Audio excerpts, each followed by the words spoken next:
Assalamualaikum warahmatullahi wabarakatuh. Perkenalkan, saya Muhammad Fadil dari Prodi Pendidikan Agama Islam semester 5 Fakultas Tarbiyah dan Keguruan Institut Agama Islam Aseda Singkang. Saya akan menjelaskan materi saya tentang penyimpangan perilaku pada siswa dan penyimpangan perilaku di sekolah. Perilaku menyimpang biasanya dikenal dengan nama penyimpangan sosial. Penyimpangan sosial adalah perilaku yang tidak sesuai dengan nilai-nilai kesusilaan dan kepatutan, baik dalam sudut pandang kemanusiaan secara individu maupun kebenarannya sebagai bagian daripada makhluk sosial. Dalam Kamus Besar Bahasa Indonesia, perilaku menyimpang diartikan sebagai tingkah laku, perbuatan, atau tanggapan seseorang terhadap lingkungan yang bertentangan dengan norma-norma dan hukum yang ada di masyarakat. Penyimpangan perilaku pada siswa.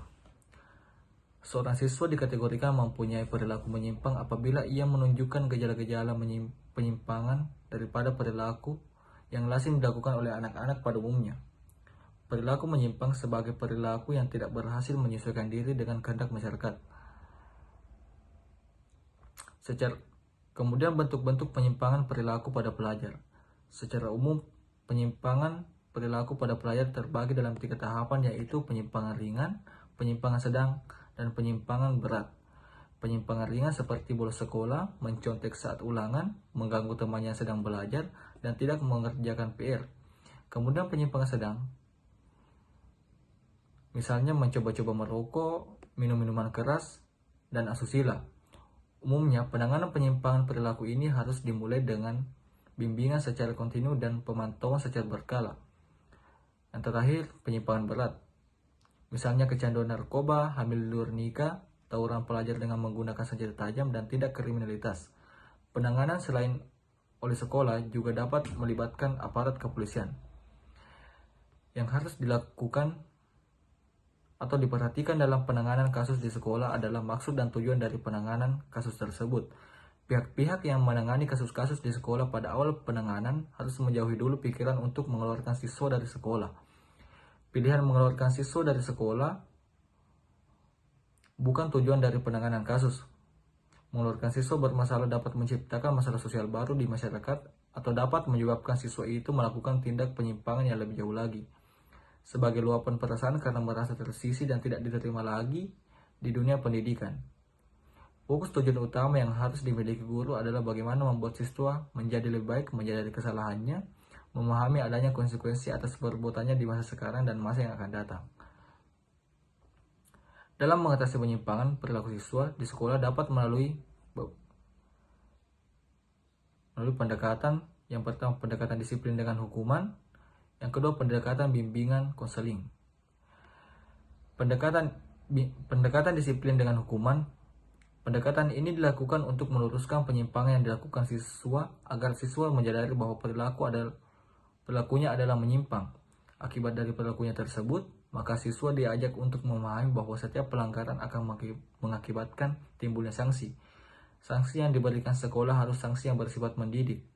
Guru dalam posisi pemberi sanksi harus memiliki kematangan emosi. Pada beberapa peristiwa masih tampak guru memberikan sanksi yang tidak mendidik, dan karena tidak memiliki kematangan emosi, siswa tersebut mendapatkan kekerasan secara verbal dan fisik dari guru yang jauh dari mendidik. Kemudian pendekatan bimbingan dan konseling. Pendekatan melalui bimbingan dan konseling umumnya tidak menjatuhkan sanksi kepada siswa yang melakukan pelanggaran. Bimbingan dan konseling mengarah pada pemberian bantuan atau pertolongan kepada siswa dalam menghindari atau mengatasi persoalan kehidupannya sehingga memiliki kehidupan yang lebih bermakna. Penanganan kepada siswa yang melakukan penyimpangan lebih kepada terapi dan meningkatkan pemahaman siswa mengenai dampak-dampak perilaku yang menyimpang dan bagaimana cara mencegah, menghindari, dan memberikan jalan keluar agar tidak melakukan penyimpangan kembali. Juga meningkatkan kemampuan siswa dalam mengatasi masalah dan menetapkan pilihan-pilihannya secara lebih bertanggung jawab. Kemudian penyimpangan perilaku di sekolah. Faktor penyebab terjadinya penyimpangan perilaku di sekolah dibagi menjadi 2 faktor, yaitu faktor internal dan faktor eksternal. Faktor internal meliputi krisis identitas peserta didik, masih belum menemukan identitasnya. Yang kedua, kontrol diri yang lemah, peserta didik tidak bisa membedakan mana tingkah laku yang dapat diterima dan mana yang tidak, sehingga mereka tersebut sehingga mereka terseret pada tingkah laku yang nakal. Yang ketiga, gangguan emosional anak yang mudah tersinggung cenderung akan melakukan perlawanan. Yang keempat, gangguan berpikir dan inteligensi siswa tertekan oleh banyak permasalahan sehingga sulit untuk berpikir jernih dan konsentrasi. Maka dari itu siswa melampiaskan beban-beban tersebut melalui perilaku menyimpang.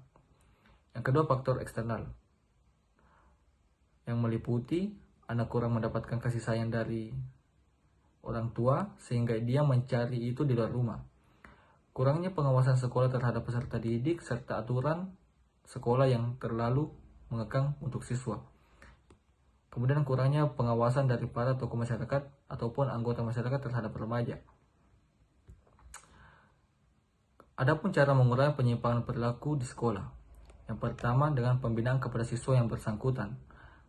Dengan cara mengenal ciri umum dan khas siswa, mengetahui kesulitan-kesulitan yang dialami oleh siswa, memberikan pembinaan yang meliputi pengaturan sikap mental, melaksanakan hukuman terhadap pelanggaran tata tertib sekolah yang dapat dilakukan oleh kepala sekolah dan guru, pemberian pendidikan pembinaan secara khusus pada siswa yang melakukan kenakalan. Kemudian, peningkatan peran orang di sekeliling siswa yang bersangkutan, seperti berusaha mengerti pribadi anaknya, memupuk kesanggupan anak untuk menolong diri sendiri dalam mengatasi masalah, mampu mengembangkan potensi dan bakat anak, membimbing untuk mampu menyesuaikan diri terhadap lingkungan sekitarnya, membimbing kepada ketaatan dan kasih, nilai-nilai agama dan moral. Kemudian meningkatkan peran guru di sekolah agar tidak hanya menjadi seorang pendidik, namun juga agar guru tersebut mampu menjadi pendengar yang baik bagi siswanya. Kemudian menumbuhkan suasana kekeluargaan di lingkungan sekolah dengan cara membentuk organisasi siswa di sekolah. Kemudian meningkatkan peran masyarakat untuk mengawasi pergaulan anak di lingkungannya. Dan yang terakhir, meningkatkan peran